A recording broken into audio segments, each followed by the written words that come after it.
కూరలో పందరేయించేవాడు నాతోనే. నీకు అర్థం కాదులే గాని తినిపించు.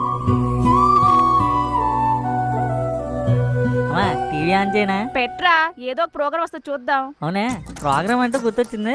చిన్నప్పుడు పట్టుకుంటే పట్టుసేరా ప్రోగ్రామ్ వచ్చేది గుర్తుందా? నేను చంకలో ఎక్కించుకుని మన ల్యాండ్ లైన్ నుంచి ఓ తెగ ఫోన్ చేసేదాన్ని. ఎప్పుడు కలిసేది కాదు, కరెక్ట్ గా రేట్లు చెప్తే పట్టు చీరలు ఇచ్చేవాళ్ళరా. అయితే నీకు ఎప్పుడు రాలేదు గిఫ్ట్? ఎక్కడ్రా, మీ నాన్నగారిని అడిగి స్టార్ మహిళకి వెళ్తానన్నాను, కుదరలేదు. కానీ ఒకసారి పట్టు మరి మా ఊరు అంటే ప్రోగ్రామ్ వాళ్ళని మన ఇంటికి పిలిచాను. స్పెషల్ ఎట్ వండుతారు మేడం అని అడిగారా? అవునరా. నువ్వు దొండకాయ కూర అని చెప్పావా? అవునరా. వచ్చిన వాళ్ళు వచ్చినట్టు వెళ్ళిపోరా. ఇదంతా నీకు చిన్నప్పుడు జరిగింది కదా, నీకెలా గుర్తుంది? గుర్తుండక్కర్లేదు, ఆటోమేటిక్ తెలిసిపోద్ది.